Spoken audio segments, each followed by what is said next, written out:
Joe, if you could take a couple of minutes, it'd be great to kind of get a history out to everybody so they understand kind of where you're coming from and what you've done in the past and just, a little bit of a bio, if you will. Sure. Yeah.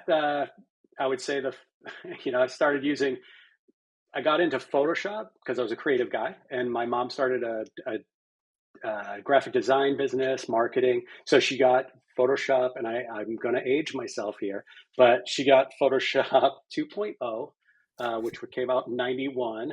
And, I just started, working on photographs of family members. We had a scanner, and I just started working on, cleaning those up. Um, yeah, I'm not going to get into the whole how I got here, but one of the things that I did, my first job was I brought something a picture of my dad that was awfully destroyed, and I just brought it into a place called it was a Take Two in Arlington, Massachusetts. It was the first all digital photo retouching studio that was in the Northeast, and they hired me on the spot. I showed them what I did, and they hired me on the spot, and I just wanted to know if it was any good. So, so that was good. So that started the career in post production. So then, so I've just been at it for a long time. I would say my asset management part of it started when I started at Staples in 2004. I would say that was my first uh, experience into that realm. And then I became their asset manager, and I ran their post production Photoshop people there. And now I'm at Vistaprint. Awesome. That's quite a leap. Yeah. So to go from like a small place to essentially the big corporate company, I'd imagine the workflows were vastly different, or they evolved quite a bit between what you were doing and what you eventually came to do there. Yeah, I mean, I did. I skipped over a couple of jobs. One of the bigger jobs that I did for I think 3 years was I worked at a place called Image Technology, and that was in Salem, Mass. And they were the first all digital photo studio Oh, uh, cool. that that I knew of, and I was told it was in New England, but I have no idea. Um, and so that was like the first, we stored images, and we worked on them, but there was no dam. It was just working out of folders like everybody did at that time. It was about 1995ish. Okay. Yeah. At what point did you start to kind of consider yourself like an imaging specialist? Was it when layers got introduced? Was it when, like, at what point do you think you started to get a handle really on kind of the trade as as someone who's mastered image manipulation for the purpose of, whatever marketing, creative initiatives? Yeah, I would say probably that Image Technology place, Okay. because I think I was really getting my chops then. I think, we did catalogs for a local retailer that is no longer in business, um, and that's all. That was our only client. We just worked on, like, Mhm. it was like flyers that you'd get in the Sunday mail at that point. So it was like, they sold everything. It was much like a Target of now.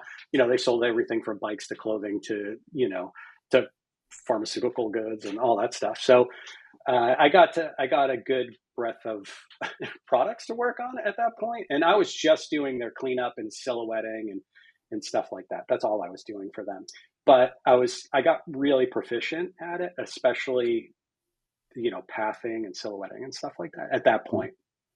Yeah. So the image processing workflow at that point was pretty basic. So was it at Yes. Staples where you really had to kind of flush out techniques? Because I'd imagine volume and scale, which is obviously a big deal nowadays, really becomes kind of like the measuring stick of like efficiency and throughput and productivity. So was it at Staples where you really got to really kind of put your skills to the test and really kind of grow in your abilities?